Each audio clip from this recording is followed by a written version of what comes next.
ভয়ঙ্কর বিপদ থেকে সুধা ও ঝিনুককে বাঁচিয়ে সমুদ্রের সাথে ঝিনুকের বিয়ে দিল তেজ। হ্যাঁ বন্ধুরা, আমরা এমনটি দেখতে পাবো শুভ বিবাহ ধারাবাহিকের আগামী পর্বগুলোতে।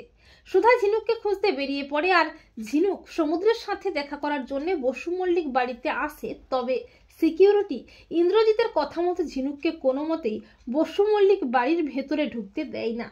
আর সমুদ্রের বারবার মনে পড়তে থাকে ঝিনুকের কথা। সমুদ্র বলে, আমি কি একবার ঝিনুকের কাছে যাব? আমি তোকে ভালোবাসি, ওকে ছাড়া অন্য কাউকে আমি বিয়ে করতে পারবো না। এরপর তরিতা চালাকি করে ঝিনুকের বিয়ের ছবিটা সমুদ্রকে দেখায়। সমুদ্র তো একেবারে ভেঙে পড়ে, সমুদ্র তো নিজেকে শেষ করতে যায়।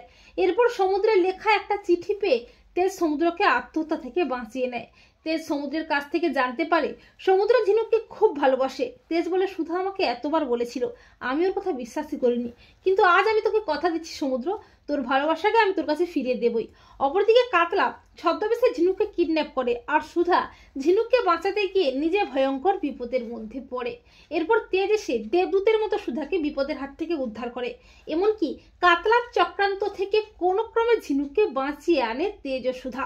তেজ বলে, সুধা আমাকে ক্ষমা করে দাও সুধা, তোমার কথা আমি বিশ্বাস করিনি, কিন্তু আমার জেদের জন্য সমুদ্র নিজেকে শেষ করে দিতে চেয়েছিল। আমি বুঝতে পেরেছি সমুদ্র ঝিনুককে পাগলের মতো ভালোবাসে, আর ঝিনুকও সমুদ্রকে খুব ভালোবাসে। ওরা দুজন দুজনকে ছাড়া বাঁচবে না, মরে যাবে। তাই আমি নিজে দাঁড়িয়ে থেকে সমুদ্রের বিয়ে দেবো। এ বলে তেজ ও সুধা সমুদ্র ও ঝিনুককে 4 হাত আবারও এক করে দেয়। তেজ সমুদ্র ও ঝিনুককে বলে, তোরা কি বোকারে, দুজন দুজনকে ভালোবাসিস অথচ মুখ ফুটে বলতে পারলি না? তো বন্ধুরা, তোমরা এটাই চাও তো যে ভয়ঙ্কর বিপদ থেকে সুধা ও ঝিনুককে বাঁচিয়ে সমুদ্রের সাথে যেন ঝিনুকের বিয়ে দেয় তেজ? কমেন্ট করে জানাতে ভুলো না তোমাদের মতামতটি।